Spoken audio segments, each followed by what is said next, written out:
Hello, comment ça va? Bon, on se retrouve pour un petit live aujourd'hui. Je vous l'avais promis hier soir. Et en plus, ça tombe très bien parce qu'il y a... Salut Elena.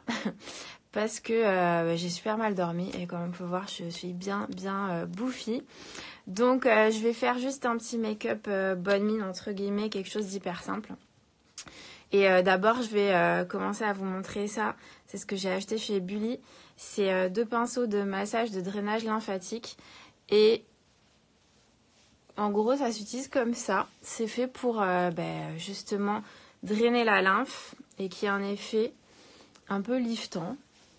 Mais c'est juste d'abord hyper agréable à utiliser. Bon, évidemment, c'est mieux sans les lunettes. Donc j'ai pas encore appris de technique. Il faut absolument que je regarde sur YouTube. Donc là, je le fais plus au feeling. L'idée avec la lymphe, c'est évidemment de toujours remonter vers le haut en mouvement. De toute façon, on a envie d'être comme ça. On a plutôt envie d'être comme ça. Et en termes de pression, je sais pas trop. Je le fais vraiment au ressenti. Hier, je l'ai fait sur une de mes mannequins en préparation. Et du coup, je lui disais de me dire clairement comment elle ressentait. Et je pense que je vais vite prendre l'habitude parce que j'adore ces trucs. Avant, je massais avec mes pinceaux de make-up, avec les duo fibres de MAC. Et puis, j'avais arrêté. Et là, je crois que je vais clairement m'y remettre avec ceux-là qui sont vraiment faits pour. Donc là, j'aimerais bien un peu balayer tout ça vers l'extérieur. En gros, je pense que pour que ce soit vraiment efficace, il faut que ça dure au moins 2 minutes. Évidemment, il ne faut pas faire comme ça, il faut faire comme ça.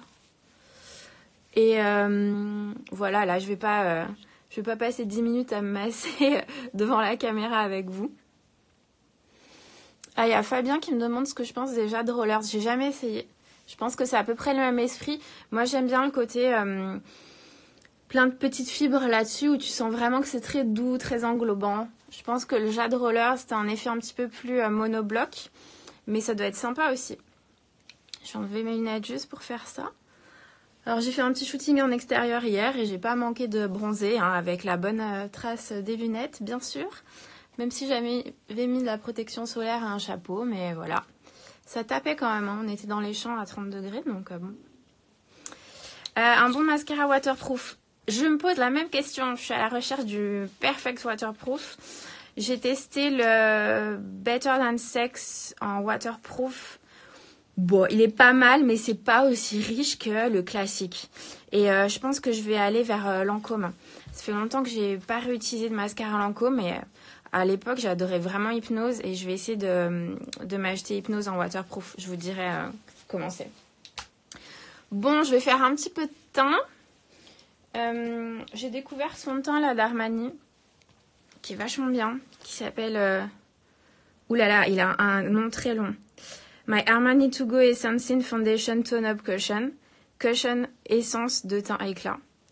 En gros, c'est un cushion mais qui a un petit peu plus de couvrance, ça se présente comme ça. Et moi l'été, je préfère être un peu plus claire et pallier avec du bronzer que maquiller mon teint trop foncé. Surtout que moi, j'ai les écarts avec les lunettes, là. Donc, en général, je prends toujours une couleur intermédiaire. Et ça, c'est le petit pinceau où vous m'avez demandé hier en story ce que c'était. C'est un pinceau de la marque japonaise, qui est une marque américaine. Et voilà, je l'ai acheté à New York, je crois, il y a peut-être 3-4 ans. Et j'adore parce que j'adore, moi, les pinceaux à manches courtes. Parce que je trouve que le côté qui tient dans la main comme ça, c'est beaucoup plus intuitif. En plus, moi, comme je suis myope, faut que je me rapproche un petit peu plus près des miroirs, etc. Donc, c'est super pour moi. Je sais pas ce que vous aimez, vous, comme pinceau. Les manches courts, les manches longs.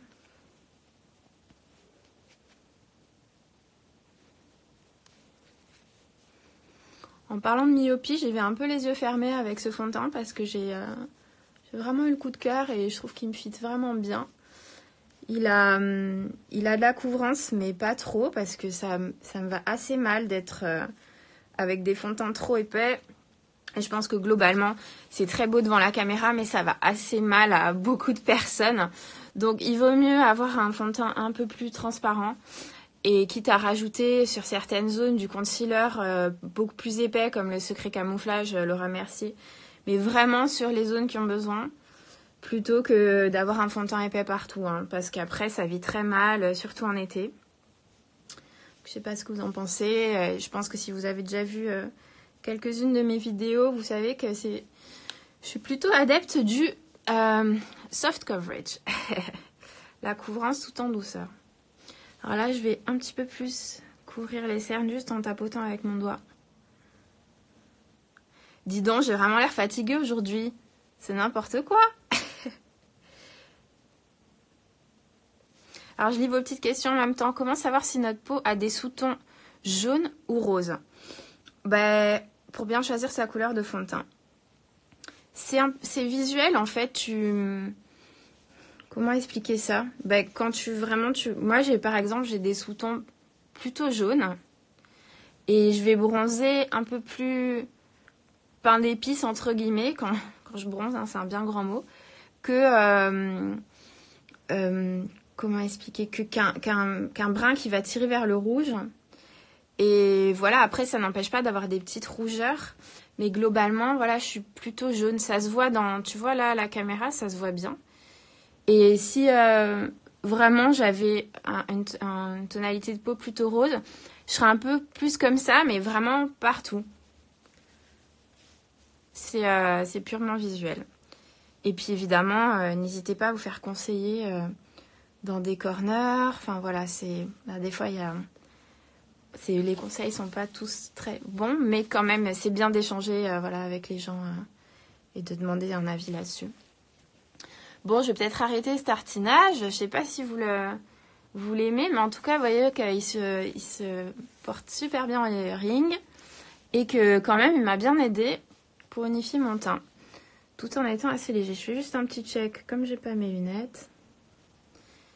Pareil, là, j'ai une petite marque avec mes lunettes. L'été, quand ça tape dessus, ça me fait une petite marque rouge. Je vais essayer de le neutraliser avec ça. Elle là aussi. Bon, on verra à la fin ce que ça donne. Je vais courber mes cils. Coucou tout le monde. Alors, j'ai pas mes lunettes, donc je vois pas forcément tous vos messages. Je suis très contente que vous soyez là pour ce live. Alors, on va prendre la glace, hein, histoire de ne pas se rater.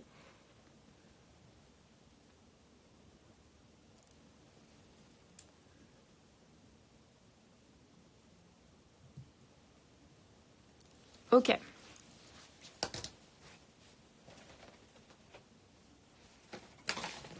Je vais juste faire un léger trait en ras de cils.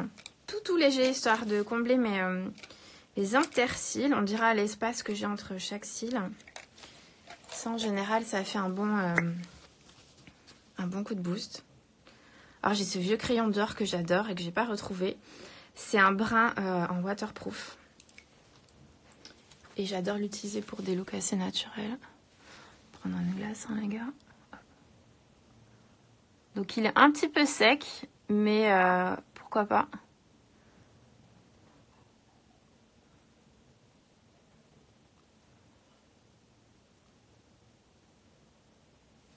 Quand il fait chaud comme ça, c'est plutôt pas mal d'avoir un crayon pas hyper gras.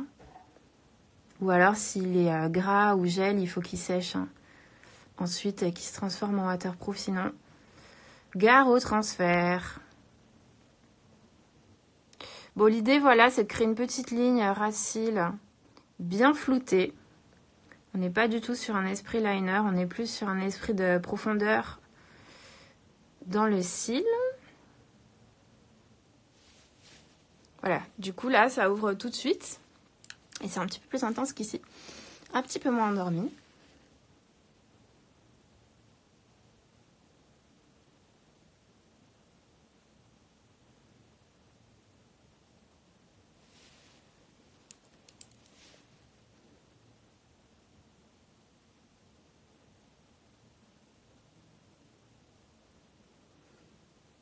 Pour ceux qui nous ont rejoints, vous regardez souvent des lives Insta?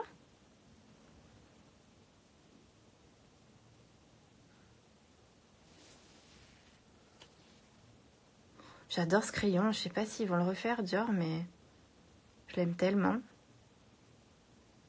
J'utilise sur pas mal de célébrités aussi pour faire une base et franchement, c'est top. Ça tient tellement bien.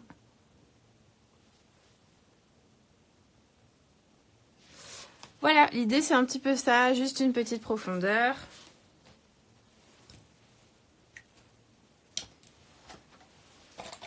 En mascara, je vous essaie le dernier glossier. Vous allez voir, il est pas mal pour faire des... Alors, je descends toujours bizarrement quand je mets du mascara, je ne sais pas pourquoi. Mais il est très bien pour faire des cils super naturels.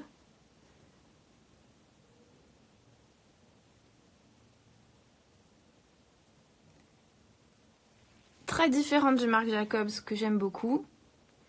Là, on est vraiment presque sur du cil à cils et une frange un peu plus clean. Mais c'est assez intéressant aussi.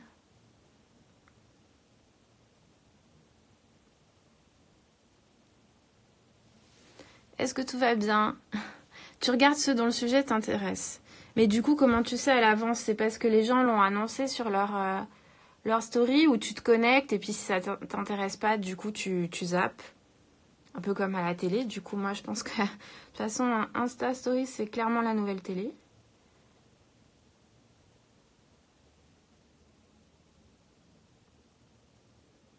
Bon, vous voyez, ce qui est intéressant avec ce glossier, c'est de le travailler tout doucement. Faire une jolie frange. Ce qui est bien, c'est qu'il ne tâche pas et ne transfère pas quand on l'applique. Et j'en mets aussi un petit peu en dessous.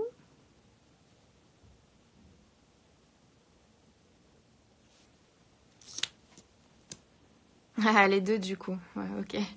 Bah oui, t'as raison. Ah, boulette. Qui arrive à mettre du mascara en une seule fois, sans retoucher au coton-tige?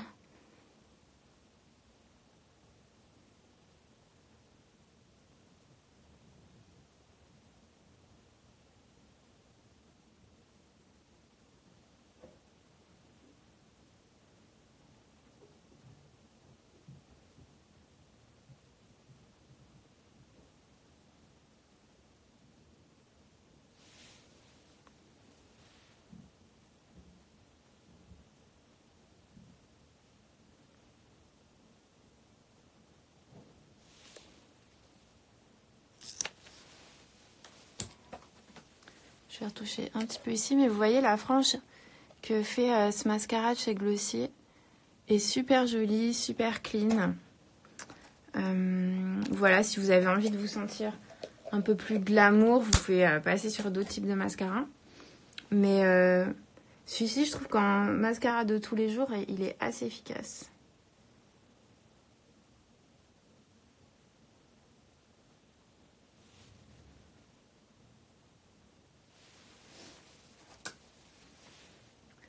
S'il y a votre mascara qui touche votre crayon, c'est pas grave. Vous pouvez reprendre le pinceau et mettre un petit coup de dégradé par-dessus au contraire. Ça fait un peu plus de profondeur au marron. Bon, évidemment, si c'est un pinceau bleu, c'est pas un crayon bleu, pardon, c'est pas top, mais là on est sur du marron, du noir, c'est bien. Hop. T'aimes aller vraiment à la racine du cil, t'en as souvent sur la paupière. Bah oui, je vois pas trop qui n'en a pas trop sur les paupières. Mais bon. Voilà, on va cacher un petit peu le front. Je vais poudrer un tout petit peu le front. Parce qu'il fait super chaud. Et puis parce que quand t'as une frange, le front, ça colle. Je suis en train de réaliser que j'ai pas mal de produits glossiers sur ce petit tuto improvisé. C'était pas du tout voulu. C'est juste que là, je les ai reçus, on me les a offerts. Et du coup, ça part tout de suite dans ma trousse en test. Et il y a beaucoup de produits qui ont passé le test. Dont cette poudre qui est leur poudre libre, qui est vraiment très bien. Par contre, elle est un peu foncée. C'est-à-dire que là, je prends la plus claire et que j'ai quand même un teint d'été, entre guillemets. Donc cet hiver, pour moi, cette poudre, c'est mort. Donc je sais pas trop... C'est quand même la light medium. On verra cet hiver, ou peut-être s'ils ont une plus light.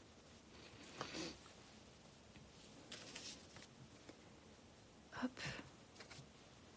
Hop là. Bon, c'est déjà un petit peu mieux, je suis un peu plus réveillée. Mes sourcils, je vais les laisser tranquilles. Je pense que je vais juste les brosser avec le gel, le Clear Brow Gel de chez Anastasia.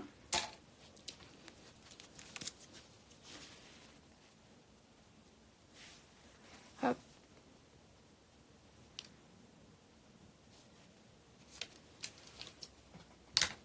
Ok. Un petit check par là. Avec la frange, ce sera bien. Je vais vous montrer comment je contourne ou je shape un petit peu le visage. On ne peut pas vraiment parler d'un gros contouring parce que c'est pas vraiment ce que je fais. Mais j'aime bien donner un peu de volume, enfin ou creuser avec ça. C'est Grand Work. À la base, c'est un fard à paupières de chez MAC qui est un fard crème qui sèche. Et en fait, j'adore sa tonalité taupe un peu chaude ou un bronzer entre guillemets un peu froid. Et voilà, je le pose plutôt par là chez moi. Surtout que ça comble un peu. Alors attention au dégradé, c'est pour ça que j'aime bien ce gros pinceau avec. Et ça comble aussi ma entre guillemets la partie pas bronzée de quand je porte mes lunettes.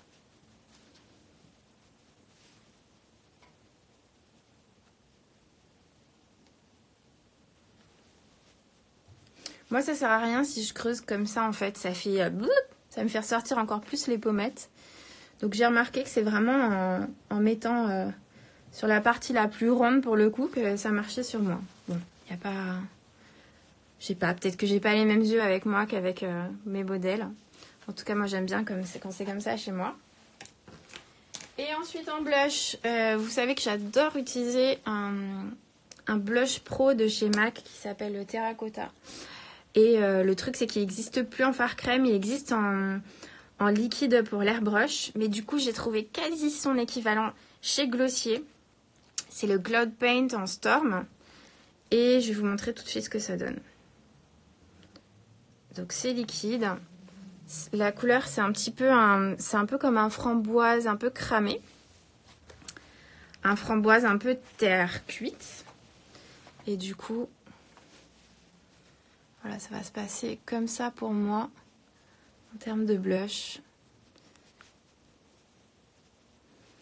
J'en mets un peu partout sur l'avant du visage, parce que je trouve que c'est ça qui fait naturel. Et un peu brûlé du soleil, un peu bonne mine, voilà. C'est ça que j'aime bien, un peu sur le nez. Hop. Bon, c'est pas la lumière du siècle, hein, je vous avoue. Mais ça vous donne une idée. Et puis si j'attends d'avoir la configuration parfaite pour vous faire des vidéos, voilà comment ça finit. J'en fais pas, voilà, j'attends, j'en fais une tous les 2 mois. Et franchement, voilà, ça me manquait, vous me manquiez. Et voilà. J'espère que ça vous a plu parce que c'est à peu près tout. Je vais hydrater ma bouche.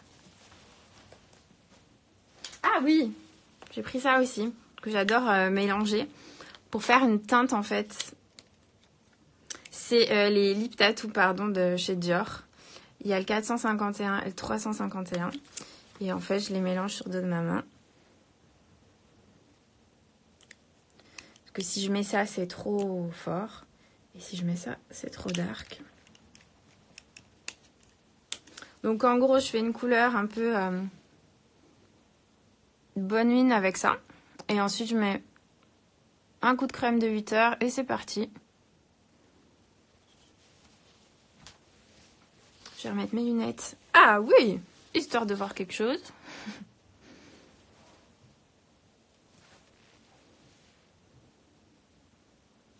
L'avantage, c'est qu'avec cette encre en fait sur la bouche, vous pouvez remettre ensuite du gloss, du baume à lèvres, etc. Et l'encre va rester et elle va pas sécher. Ce qui est assez rare parce que jusqu'à maintenant, la plupart des encres étaient assez asséchantes. Et c'est vrai que le rendu était cool et tout. Mais au bout de 2 heures, c'était vraiment trop désagréable. Donc là, je suis hyper contente que la technologie avance et qu'on puisse nous faire des beaux produits comme ça. Bon voilà pour ce petit look bonne mine. Moi je pose pas d'highlighter parce que j'ai la peau qui a tendance à briller. Mais j'ai découvert celui-ci récemment de chez Tarte qui s'appelle Stunner et c'est une pure bombe. Donc voilà, vous le verrez sûrement sur mes make-up, mais pas pour moi. Impossible, sinon c'est carrément le miroir, la boule à facettes. Donc voilà, on va rester comme ça pour aujourd'hui. Dites-moi, n'hésitez pas si vous avez des questions, parce que je vais un peu scroller. Mais qu'est-ce que tu fous? Ah, Jamil le Schlag. Jamil que j'ai connu en écoutant Nova les 30 Glorieuses et que j'ai rencontré en assistant aux 30 Glorieuses et qui est quelqu'un de très très drôle. Donc voilà, c'est un humoriste. J'aimerais bien aller voir son spectacle à la rentrée d'ailleurs, je vais sûrement le faire. Ben, qu'est-ce que je fous, Jamil? Je fais mon métier, tu vois, je maquille. D'habitude je maquille les autres, mais là je me maquille à moi parce que c'est sympa aussi des fois. Ah, Boris aussi, coucou, je sais pas si vous êtes encore là, voilà. Voilà, coucou à tout le monde. En tout cas, merci d'avoir suivi ce live.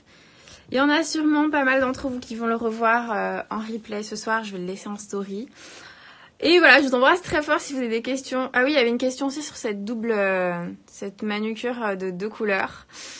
Qui est pas du tout fait exprès. En fait, j'ai fait cette manucure avant-hier soir, en Parme. Et bon, évidemment, hein, la manucure le soir, très mauvaise idée. Et après, j'ai accroché 2 de mes ongles, ces 2-là. Et du coup, comme ce vernis est beaucoup trop... il est plus épais que celui-ci. Ça, c'est un Lime Crime et ça, c'est un Chanel qui s'appelle le Rose Néon. J'ai décidé de refaire ces 2 ongles-là avec un vernis plus fin pour que ça sèche plus vite. Et puis, je me suis dit que c'était marrant. Moi, j'aime bien avoir les ongles un petit peu... pas forcément, j'aime bien avoir des ongles un peu originaux. Donc, voilà. L'explication de ce duo de couleurs. Alors Jeanne-Julie, excuse-moi, qui contacter pour faire de l'assistanat? Quelle expérience doit-on avoir? Tu dois contacter les agences ou les artistes en direct. Tu peux sans problème leur envoyer des messages sur Instagram. Je ne te dis pas que tu auras beaucoup de réponses, mais en tout cas, c'est la persévérance et le fait d'aller voir les gens, de communiquer, de dire que tu veux assister qui va t'amener des opportunités. C'est pas forcément... On n'a pas forcément besoin d'un CV ou de quelqu'un qui a une grande expérience. En général, c'est plus une question de caractère, de feeling, de méthode, d'organisation, de politesse, de